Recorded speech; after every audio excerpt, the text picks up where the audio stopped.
네, 기초과정의 첫 시간은 공인중개사 시험제도 합격자 결정 방법을 설명드려서 어떻게 과목별로 분배해서 학습을 하셔야 될 것인지에 대해서 설명을 드렸고요. 이제 두 번째 과정은 이제 본문으로 들어와서 기초 입문서 다 가지고 계시죠? 이제 앞으로 기본서가 나오면 과목별로 한 권씩, 그래서 1차 2권, 2차는 공시세법이 개별 과목으로 공부한다고 했으니까 4권이 나오게 될 건데, 이제 입문과정, 기초과정에서는 2차 한 과목으로 단권화되어 있는 입문서를 통해서 공부를 하도록 하겠습니다. 공인중개사 법령 및 중개실무라는 과목이 2차 시험 과목 중에서 제1과목입니다. 2차 시험 과목이 3과목으로서 120문제 출제가 된다고 했었죠. 그 중에 1번부터 40번까지가 이제 공인중개사 법령 및 중개실무 과목인 것이거든요. 페이지를 넘겨보시면 저와 함께 공부하셔야 될 과목의 명칭이 법령 및 중개실무입니다. 공인중개사 법령 및 중개실무인데요. 크게 그러면 양분을 해보면 저와 함께 공부하셔야 될 과목은 공인중개사 법령, 공인중개사 법령이라고 하는 부분이 있고, 그 다음에 및 중개실무잖아요. 중개실무라고 하는 부분이 있겠죠. 그래서 공인중개사 법령 및 중개실무라고 하는 과목은 법령편과 실무편으로 일단은 두 편으로 구분이 된다라고 판단을 하시면 되는데, 이 공인중개사 법령편에는 공인중개사 법령뿐만이 아니라 부동산 거래 신고법이라고 하는 법이 있습니다. 이 부동산 거래 신고법까지 포함됩니다. 법령편에. 그렇게 해서 법령편과 실무편으로 두 편으로 구분이 된다라고 생각을 하시면 되는데, 앞서서 우리가 오리엔테이션 과정에서 공인중개사 시험은 1차 2과목, 2차 3과목, 과목별로 출제 문항수와 배점 비율이 같다고 그랬습니다. 민법도 40문제, 개론도 40문제, 공인중개사 법령 및 중개실무도 40문제가 출제가 됩니다. 본 과목에서 40문제가 출제가 되는데, 지금까지 시행된 공인중개사 시험에서 본 과목의 출제 유형을 보면 통상적으로 공인중개사 법령편에서 70% 정도가 출제가 되고요. 중개실무편에서 30% 정도, 7대3 정도의 비중으로 본 과목은 문제가 출제가 되고 있습니다. 그러니까 7대3 비중을 맞추면 공인중개사 법령편에서 약 30문제 정도 내외의 문제가 출제가 되고, 그리고 중개실무편에서 약 10문제 정도의 문제가 출제가 될 것이다 라고 판단을 하시면 되겠죠. 최근에 시행된 27회 공인중개사 시험의 기출문제 분석을 해보면, 근데 이거는 분석하는 교수님에 따라서 약간의 문제의 차이점이 있을 수 있는 게, 어떤 문제는 법령편에 속한 문제도 가미되어 있으면서 실무편에 있는 문제도 가미된 문제도 있을 수 있거든요. 그러니까 예를 들어서 확인 설명서를 작성하는 방법을 묻는 문제를 법령편 문제로 볼 것인지 실무상의 문제로 볼 것인지 좀 왔다 갔다 할 수 있겠지만, 작년 27회 공인중개사 시험의 기출문제를 제 기준에서 판단해 보니까 법령편이 31문제, 실무편이 9문제로 분석됩니다. 또 어떤 교수님은 30문제, 10문제로 분석, 29문제, 11문제로 분석하는 부분도 있는데, 그건 뭐 큰 의미가 없죠. 어쨌든 7대3 정도 비중으로 문제가 출제가 될 것이다 라고 하는 것이죠. 그러면 공인중개사 법령편 본 과목에서 압도적으로 많은 문제가 출제가 되는 부분인데, 공인중개사 법령편은 어떤 내용들로 구성되어 있는지 다시 교재 페이지를 앞으로 가져가셔서 컨텐츠 부분이요, 차례의 공인중개사 법령편을 보실까요? 공인중개사 법령편을 보니까 공인중개사 법령편에 모두 7개, 8개의 챕터로 구성되어 있죠. 지금 차례편을 보십니다. 컨텐츠. 거기 보시면 먼저 첫 번째 챕터로 총칙편이 있습니다. 공인중개사 법령이라는 법이 만들어질 때까지의 연역, 법령의 구성, 법령의 제정의 목적, 그리고 용어의 정의와 중개대상물의 범위 등을 다루고 있는 부분이 총칙편이고요. 그 다음에 두 번째 챕터를 보시니까 제목이 공인중개사이죠. 공인중개사 제도를 규율하고 있는 근거법이 이 법이기 때문에 이 법 속에서 공인중개사 자격 제도 전반을 해당 단원에서 공부를 하실 겁니다. 그 다음에 3장을 보시면 중개사무소 개설 등록 및 결격 사유라고 되어 있는데, 지금 현행 공인중개사법은 공인중개사 자격을 취득했어도 개설 등록을 한 자만 적법하게 중개업을 할 수 있도록 합니다. 그래서 누가 어디에 가서 어떤 절차를 거쳐 등록을 받아야 하는가 하는 등록의 기준과 절차에 관한 내용을 공부하시는 부분이고요. 결격 사유라고 되어 있잖아요. 쉽게 일단 이해를 하시면 등록할 수 있는 자격을 결하게 되는 사유.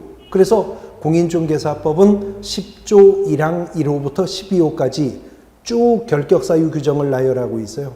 거기에 해당하는 자는 공인중개사 자격을 취득해도 등록을 받을 수가 없게 됩니다. 그 결격 사유 내용들을 세 번째 장에서 공부하실 거고, 네 번째 장은 2장에 의해서 공인중개사 자격을 취득한 자가 3장에 의하여 개설 등록을 하면 이제 중개 업무를 할 수 있겠죠. 중개 업무와 관련해서 이 법이 규정하고 있는 내용들. 그래서 개업공인중개사가 필요하면 직원을 쓸 수 있잖아요. 중개사무소에서 고용인이라고 합니다. 또 개업공인중개사의 종별에 따라서 업무의 범위가 또 제한되는 경우가 있어요. 그 업무 범위에 관한 문제. 그리고 중개활동의 중심이 되는 장소가 사무소가 있겠죠. 중개사무소 운영에 관한 부분들, 그리고 개업공인중개사가 하다가 힘들면 쉴 수도 있고 하기 싫으면 그만둘 수도 있죠. 휴업 및 폐업 등의 신고 의무에 관한 부분, 그리고 이제 개업공인중개사가 중개업을 하면 계약서에도 확인설명서에도 서명 및 날인을 해야 되는데, 중개행위에 사용할 도장은 미리 등록을 하고 등록한 도장을 써야 됩니다. 그 인장등록 제도, 이런 것들이 중개업무편에서 이제 공부하실 부분들이 됩니다. 그 다음에 이제 오른쪽에 보면 다섯 번째 장에 개업공인중개사의 의무 등이라고 되어 있는데, 공인중개사 자격을 취득하고 중개사무소 개설 등록을 해야만 적법하게 중개업을 할 수 있다고 했습니다.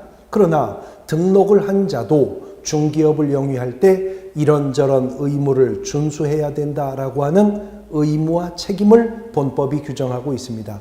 때로는 해야 할 의무도 있고 때로는 하면 안 되는 의무들도 있다는 거죠. 그런 여러 가지 각종 의무와 책임 등에 대해서 공부하시게 될 것이고요.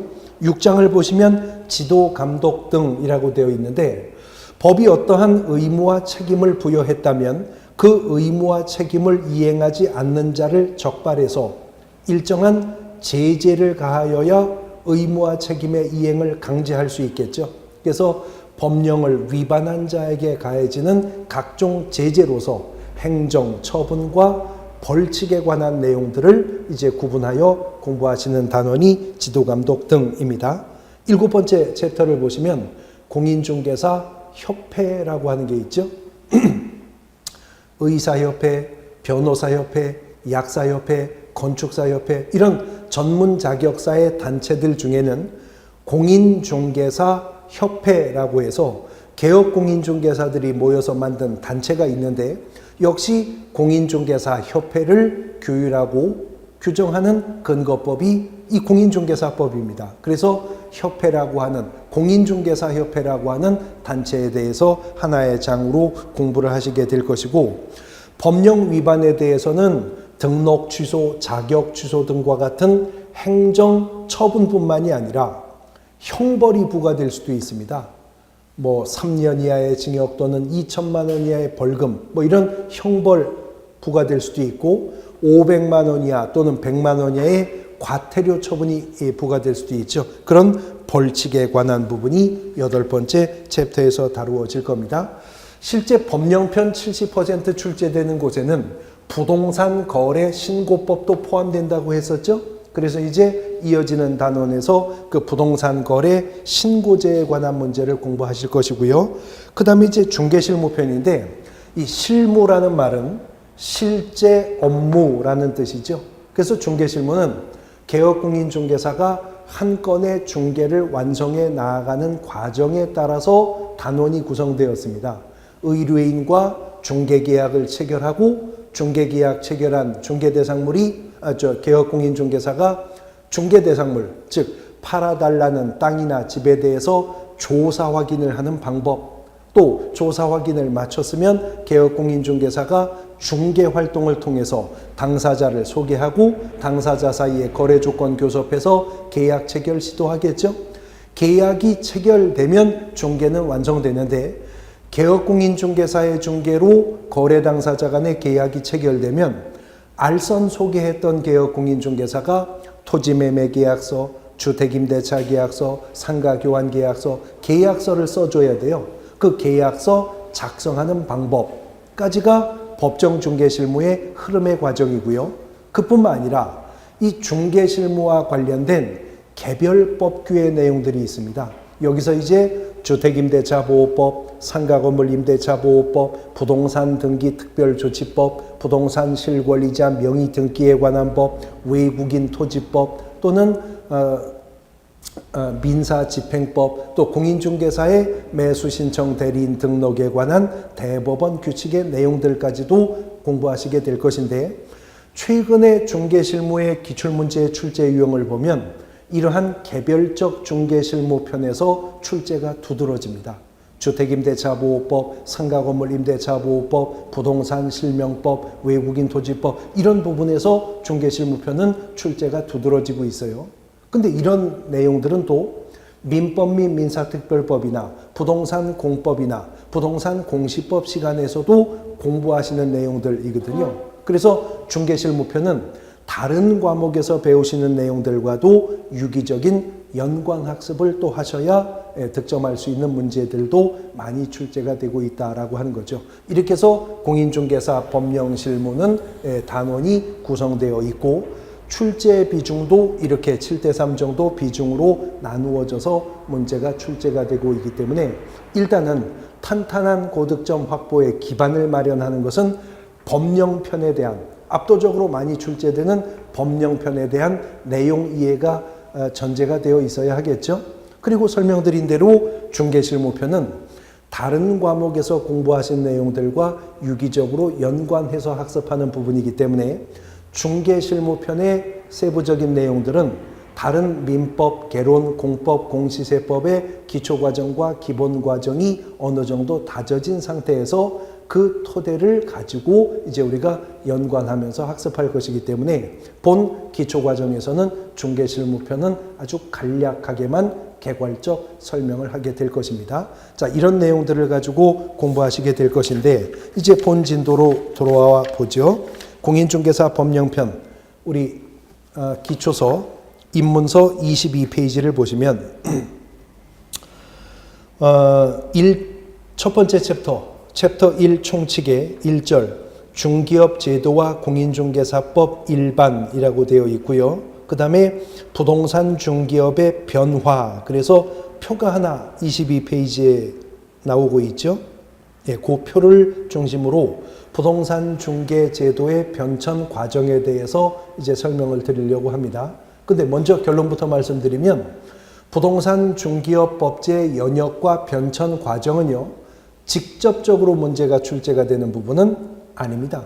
물론 아예 출제가 안 되는 건 아니고 어쩌다가 한번 문제가 나온 적도 있지만 최근의 출제 유형에서는 직접적으로 이 부분이 시험 문제로 출제되는 부분은 아닙니다만, 앞으로 우리가 공인중개사 법령의 내용을 이해하는 데 있어서 도움이 되는 부분들이 있기 때문에 그 바탕이 되는 부분이라서 공부를 한다라고 생각을 하시면 되겠습니다. 제가 청년 시절에 권투라는 스포츠가 또 한때는 배우고 싶어서 권투 도장을 좀 다닌 적이 있었거든요. 그러면 권투 도장에 가면 바로 글러브를 끼고 링에 올라가서 뭐 가격하는 방법 이런 거 가르쳐 줄 줄 알았는데요. 갔더니 거의 한 달 내내 줄넘기만 시키더라고요. 권투하는 것과 줄넘기는 전혀 연관성이 없는 부분이지만, 그러나 나중에 지나고 나니까 그 과정이 필요했었구나 라고 하는 제가 깨달음을 얻은 적이 있었는데, 이 연역 부분도 앞으로 이제 현행 공인중개사 법령의 내용을 이해하는데 두고두고 써먹어야 될 부분들이 있기 때문에 기초과정에서 설명을 드립니다. 표를 위에서부터 하나하나 짚어 내려가면서 간략하게 설명을 드리겠습니다. 우리나라에서 문헌 기록상으로 보면 부동산 중개업과 관련해서 역사적인 기술들을 쭉 거슬러 올라가 보면 고려시대의 객상주인, 괄호 안에 객주라고 하는 게 있죠. 그래서 고려시대에 멀리 고려사라고 하는 책에 보니까 고려시대에 객주라고 하는 상인들이 있었다고 하네요. 객주상인 또는 객상주인이라고도 불리우는 상인들이었었다고 하는데, 이 고려시대 객상주인, 줄여서 객주라고 하는 상인들을 오른쪽에 특성해 보면 알선업도 일부 수행했다는 점에서 중기업 제도의 기원이 된다, 효시가 된다, 이런 메모가 있죠. 우리나라에서 부동산 중기업의 효시가 되는 자는 저 고려시대의 객주 혹은 객상주인이라고 하는 상인이었었다고 하네요. 그 김주영 씨 소설 중에 객주라는 소설도 있잖아요. 그 고려시대 객주라고 하는 상인들은 유통과 관련된 상업에 종사하는 종합상인의 성격을 띠고 있는 자들이었었다고 하네요. 그래서 유통과 관련된 여러 가지 상행위들, 뭐 고리 대금업이라든가 숙박업이라든가 금전소비대차를 알선한다든가 뭐 위탁 매매라든가 유통과 관련된 종합적인 상행위를 하면서 부동산 거래 유통에도 개입을 했었기 때문에 이들을 문헌상 우리나라에서 부동산 중개업의 기원이 된다, 효시가 된다라고 얘기를 하는 것이죠. 그 바로 밑에 보니까 조선시대에 거간이라고 하는 자가 먼저 또 나오죠.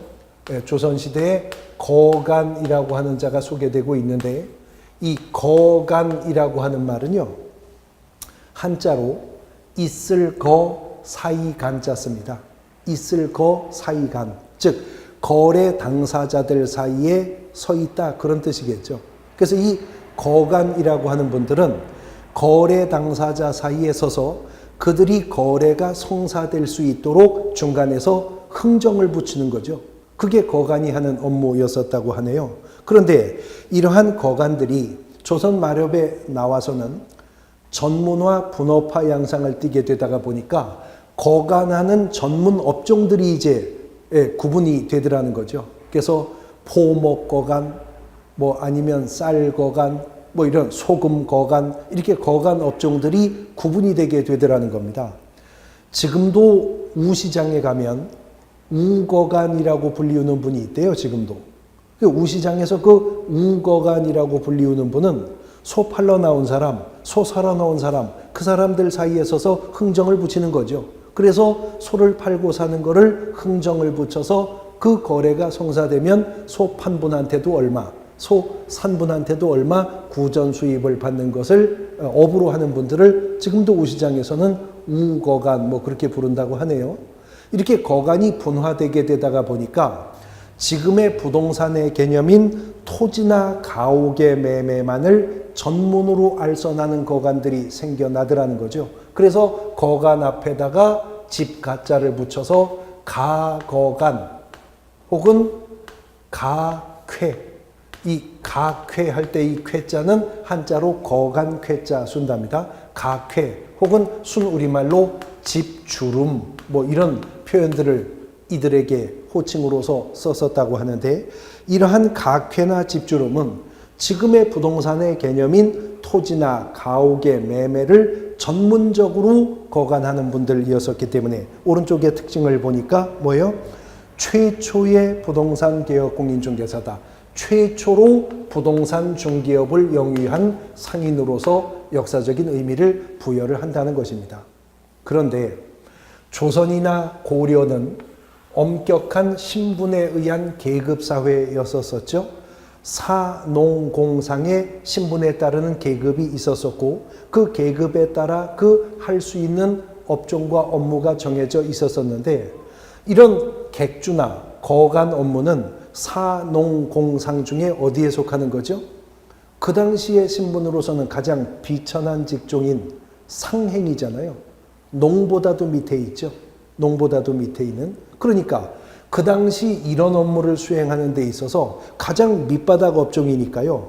어떤 신분이나 자격에 제한을 둘 필요가 없겠죠. 가장 밑바닥의 업종이니까. 그래서 이들은 아무런 제도적, 법적 제한이 없는 자유영업에 의한, 자유방임에 의한 그 업무 수행이 가능했었다라고 하는 것입니다.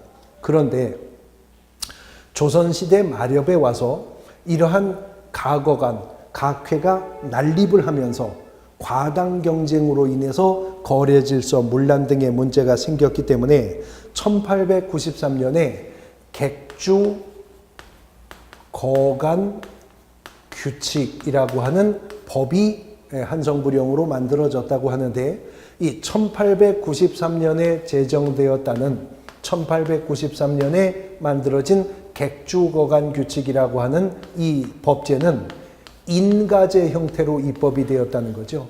인가를 받은 자가 거간 업무를 할 수 있도록 하는 제도적 규제가 생겼다는 겁니다.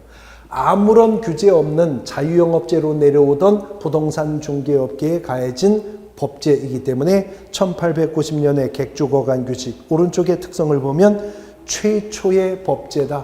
우리나라에서는 부동산 중개와 관련된 가장 최초의 법제가 된다는 점에서 의미를 갖는다라고 하는 것입니다.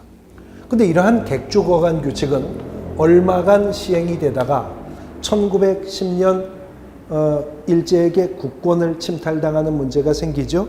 그러면서 한일합방과 함께 객주거간 규칙이 폐지가 됩니다. 그러면 자유영업제로 방임되던 부동산 중개업계에 가해졌었던 유일한 법규가 폐지가 되니까 다시 한번 자유영업제로 환원되겠죠.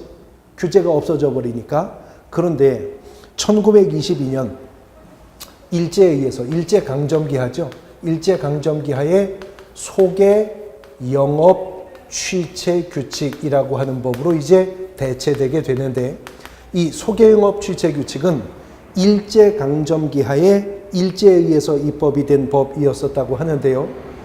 취체라는 말이 아주 생소하죠. 일본식 표현이랍니다. 당시 일제강점기하였었기 때문에. 그래서 저 취체라고 하는 말은 우리말로 번역을 하면 단속이라는 정도의 의미를 갖고 있는 말이라네요. 그래서 이 소개영업 취체 규칙은 허가제 형태로 만들어진 법이어서 당시 대부분 일본인들이 맡고 있던 관할 경찰서장에 허가받은 자만 소개영업 활동을 할 수 있도록 하는 규제로 법이 만들어지게 되었다는 거죠. 이렇게 일제강점기 하에서 만들어진 소개영업 취재 규칙은 1945년 해방된 이후에도 중개 업무를 규율하는 법제로서의 효력을 해방 이후에도 한동안 계속 유지해 가더라는 겁니다. 왜냐하면 1945년 우리가 정치적인 해방을 맞이하였지만 독립된 국가로서 질서를 유지하기 위한 법제는 전혀 정비되지 않은 상태에서 해방을 맞이하게 된 것이잖아요. 그러니까 정치적으로는 해방이 되어서도 일제 때 정비하여 시행하던 법제가 한동안은 그대로 다 적용되는 시기를 겪을 수밖에 없었다는 것입니다. 그러다가 1960년대 이제 들어서면서 보니까 아니 해방된 지 십수년이 지났는데도 식민지 시대 때 입법된 법이 아무런 정비도 없이 그대로 질서를 규율하는 법제로 유지되는 것은 독립된 국가로서의 체면이 말이 아니다. 그래서 1960년대 초반에 이른바 구법령 일제 정비 작업을 단행하게 되더랍니다. 이 구법령 일제 정비 작업이란 제목 그대로 쉽게 이해하시면 법령 대청소 작업이었습니다.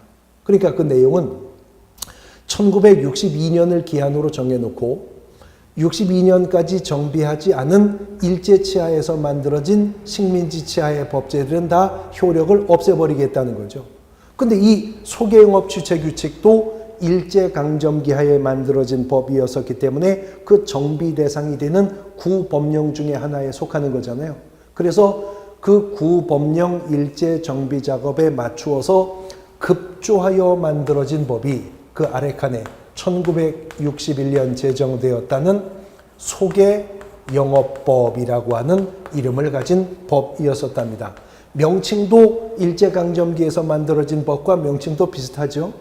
그래서 이 소개영업법이라고 하는 법이 61년 제정이 되는데, 소개영업법은 구법령 일제 정비 작업에 맞추어서 급조하여 입법이 되게 되다가 보니까 전체 조문이 한 10여 개 정도 조문밖에 안 되는 아주 단촐하면서도 엉성한 신고제 형태로 입법이 되었었다네요. 신고제 형태로. 그래서 그 당시 소개영업법상의 제한 규정은 연령 제한 규정만 있었다고 합니다. 나이 제한. 만 35세 이상이라는 제한만 있어서 만 35세 이상만 되면 누구나 가서 관할관청에 신고만 하면 소개영업 활동을 할 수 있도록 허용하는, 자유영업제와 비교했을 때 그렇게 큰 규제도 없는 그런 형태의 법제였었다는 것이죠. 그 다음에 소개영업법은 처음에 이 규정이 될 때 부동산 중개제도를 규율하는 법이기는 했었지만 부동산 중개만 규율하는 법이 아니라 처음에는 소개영업법이 모든 민사중개를 그 규율 대상으로 하는 형태로 만들어진 법이 소개영업법이었었답니다. 자, 지금 제가 민사중개라고 하는 표현을 처음으로 썼기 때문에 그 용어 설명을 드리는데요. 중개를 구별하는 여러 가지 구별 기준이 있습니다. 그 중에 중개를 민사중개와 상사중개로 구별하는 구별의 기준이 있거든요. 그 구별의 기준은 이렇습니다. 상사중개라고 하는 것은 그 표현 그대로 상인 간에 상거래 알선을 하는 것을 상사중개라고 합니다. 그러니까 상인 간의 상거래를 소개하는 것을 상사중개라고 한다. 그래서 상사중개는 지금도 상법이라는 법률 속에는 중개라고 하는 장이 있어요. 그래서 상거래를 알선하는 상사중개는 상법의 규율 대상이 되는데, 민사중개란 상사중개가 아닌 중개는 다 민사중개예요. 상거래를 알선하는 게 아닌 중개는 다 민사중개라고요. 그러면 혼인 중매하는 거 있죠. 처녀 총각 소개해서 혼인하게 다리 놔주는 거, 이것도 하나의 인적인 중개입니다. 근데 장가를 가고 시집을 가는 게 상행위는 아니잖아요. 장사가 아니잖아요. 민사중개죠.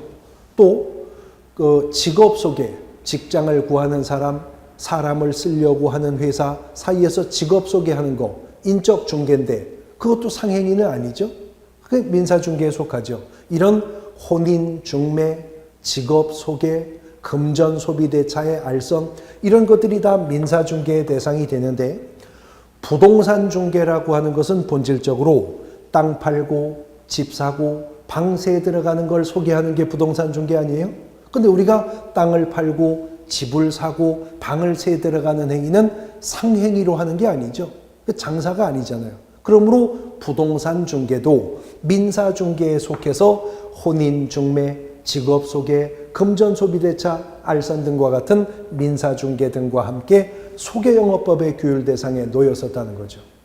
그런데 소개영업법 자체가 급조하여 만들어진 법이기 때문에 법령 자체가 단출하고 아주 엉성했었을 뿐만 아니라 60년대, 70년대 산업화 과정에서 부동산 투기가 극심한 사회 문제로 대두가 되면서 보니까 이 부동산이라고 하는 것은 동산과 비교해 봤을 때 법률적으로도 아주 복잡한 물건이고 거래가액도 너무 높고, 그래서 부동산이라고 하는 것은 부동산 중개만을 전문으로 규율하는 독립한 법률에 의해서 다루어져야 하겠다.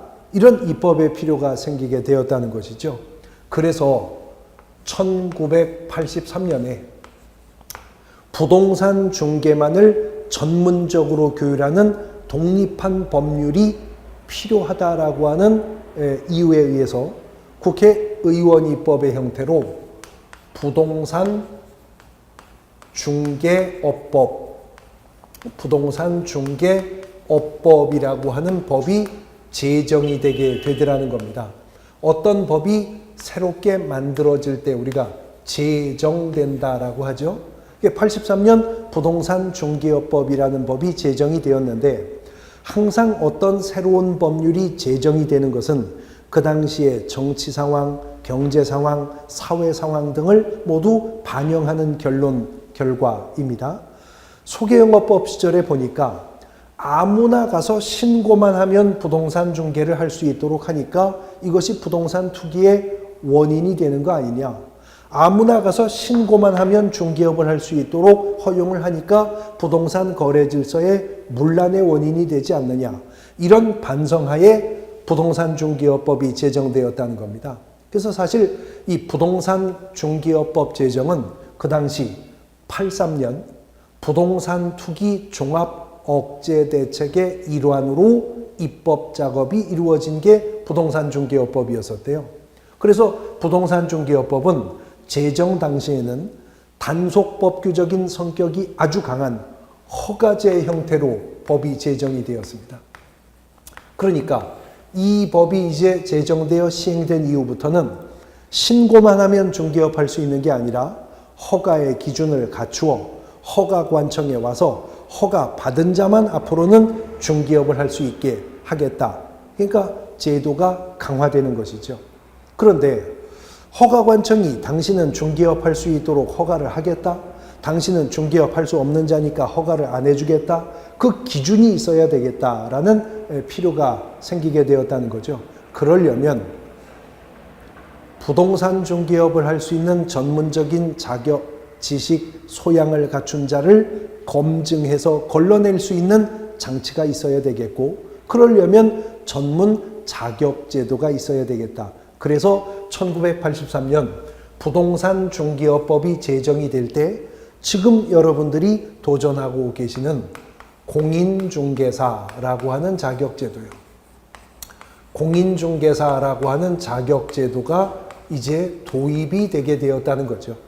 그래서 이 공인중개사라고 하는 자격시험 제도는 1983년 부동산 중개업법이라는 법이 제정될 때 법 제정과 함께 도입이 된 제도였었다는 거죠. 그러므로 1983년까지만 하더라도 이 땅에는, 대한민국에는 공인중개사라고 하는 건 한 명도 없었겠죠. 그때 이제 막 제도가 도입이 되었으니까요. 그런데 83년은 부동산 중개업법이 제정된 해이고요. 제정이 된 부동산 중개업법은 1984년에 가서 이제 그 제정된 법이 시행이 됩니다. 시행이 됩니다. 그러면 공인중개사 제도가 도입이 된 허가제 형태로 제정된 부동산 중개업법이 84년 시행이 되었으니까, 이제 근거법이 시행되었으니까 그 이듬해인 1985년에 가서야 제1회 공인중개사 시험이 치루어질 수가 있었겠죠. 이렇게 해서 출발한 공인중개사 시험이 2016년 27회 공인중개사 시험까지 치루어지게 된 것이잖아요. 그리고 이제 2017년 우리는 제28회 예정될 공인중개사 시험에 도전하고 있는 중입니다. 공인중개사 시험이 27회 시험까지 치러지는 과정에 이 부동산 중개업법이 크고 작은 개정을 거쳐서 지금의 공인중개사법이 만들어지게 된 것이거든요. 자, 그런데 보십시오. 83년에 부동산 중개업법이 제정되어 84년에 법이 시행되었다고 했어요. 그래서 그 이듬해인 85년에 가서야 1회 시험이 치루어진다고요. 그러면 84년 법이 시행될 당시만 하더라도 아직은 공인중개사가 한 명도 없었겠죠. 그런데 법이 시행되면서 전격적으로 이제부터는 공인중개사만 중개업을 할 수 있도록 하겠다? 공인중개사가 있어야 중개업을 하죠.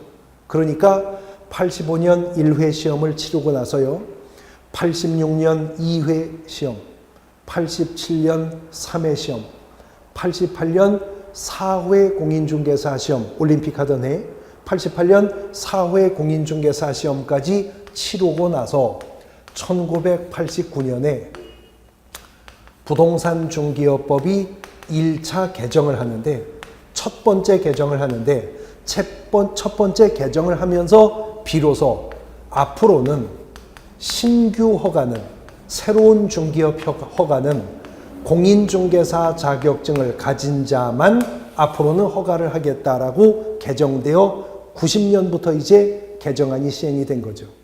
자, 근데 보십시오. 89년 1차 개정을 하면서 비로소 부동산 중개업법이 앞으로는 신규 허가를 공인중개사에게만 내주겠다. 그 말은 무슨 말이에요? 지금까지는 1차 개정되기 전까지는 공인중개사 자격을 취득하지 않은 자도 허가 받을 수도 있었다는 얘기죠. 그렇습니다. 그러나 89년 1차 개정이 되고 나서 90년 1월부터는 공인중개사 자격증 취득한 자만 이제 중개업 허가를 받을 수 있게 되었다는 거죠. 그리고 이제 한 10년이 지납니다. 그러니까 벌써 90년 1월부터는 공인중개사 자격증이 있는 자만 중개업 허가를 받을 수 있도록 되었는데, 그럼 이미 시험을 통해서 검증된 자에게 다시 행정관청이 허가 한 해 안 한 해를 결정하는 이유를 갖는 것은 불필요한 이중적 규제가 아니냐, 이런 비판이 제기가 되면서 1999년에 이 부동산 중개업법이 7차 개정을 합니다. 7차 개정을 통해서 중개업의 허가제가 쭉 내려오다가 등록제로 바뀌게 된다는 거죠. 그래서 이 중개업의 등록제는 2017년 지금 현재까지도 계속 유지가 되어 가고 있는 겁니다. 그래서 지금 공인중개사법의 근간은 등록이라고 하는 제도가 된다는 거죠. 이렇던 부동산 중개업법이요. 부동산 중개업법이 2005년 이제 노무현 정부 때로 넘어오는데요. 처음에 제정될 때는 83년 전두환 정부 때죠. 노무현 정부 때로 넘어오는데 2005년에 실거래가 확보를 하기 위한 부동산 거래 신고 제도가 부동산 중개업법 속에 수록되면서 법의 명칭이 공인중개사의 업무 및 부동산 거래 신고에 관한 법률이라고 하는 긴 이름으로 명칭을 개정하게 됩니다. 법의 간판을 바꿔달게 된다는 거죠. 그래서 공인중개사의 업무 및 부동산 거래 신고에 관한 법률로 법의 명칭을 개정을 했다가, 이렇게 개정한 법의 명칭이 몇 해간 이루어 내려오다가 이제 부동산 거래 신고 제도가 이 법을 떠나 하나의 독립된 법률로 구분되어서 입법되게 됩니다. 그래서 이제 지금은 공인중개사 법령이라고 하는 것과 별도로 부동산 거래 신고법이라고 하는 두 개의 독립한 법률로 구분되게 된다는 거죠. 이렇게 해서 이제 우리가 공부하게 될 공인중개사법과 부동산 거래 신고법이 나오는 것이고요. 이 공인중개사 법령의 부동산 거래 신고법까지 포함해서 법령편으로서 본 과목의 70%에 해당하는 전체 40문제 중 약 30문제에 해당하는 문제가 단원 구성되어서 문제가 출제가 되게 된다라고 하는 겁니다. 그래서 이제 우리가 공부하실 공인중개사 법령은 이런 역사적인 변천 과정을 통해서 공인중개사 법령이 만들어지게 되었다. 멀리 지금 우리가 한 수십 분 사이에 멀리 고려 시대로부터 수백 년을 지금 거슬러 왔습니다. 어쨌든 저와 함께 공부하셔야 될 과목은 이 공인중개사 법령과 부동산 거래 신고법이라고 하는 법인데요. 결국 공인중개사법과 부동산 중개업법이라는 법은 실체가 전혀 다른 두 개의 법률이 아니라는 걸 아실 수 있겠죠. 공인중개사 법령은 부동산 중개업법의 개정 과정에서 나온 법입니다. 실체가 다른 두 개의 법이 아니라. 그러니까 비유하여 이해를 하신다면 부동산 중개업법과 공인중개사법은요, 국민학교와 초등학교 관계라고 생각하시면 됩니다. 그 뭐 학제가 달라진 거 없죠? 다 똑같은 6학년제로 구성되는 건데 명칭이 바뀌었을 뿐입니다. 국민학교와 초등학교 관계라고 내용을 이해하시면 되겠죠. 요 공인중개사 법령 그리고 부동산 거래 신고법을 이제 우리가 순차적으로 학습하시게 되는데 그중에 먼저 공인중개사 법령편 30문제 중에서 29문제는 공인중개사 법령편에서 출제가 되고요. 부동산 거래 신고법은 2문제 정도가 보통 문제가 출제가 되는 부분입니다. 먼저 그 공인중개사 법령편에 있는 총칙의 내용을 이제 우리가 학습하시게 되는 것입니다. 이제 총칙편의 구체적 내용으로 들어갑니다. 쉬었다가 보도록 하겠습니다.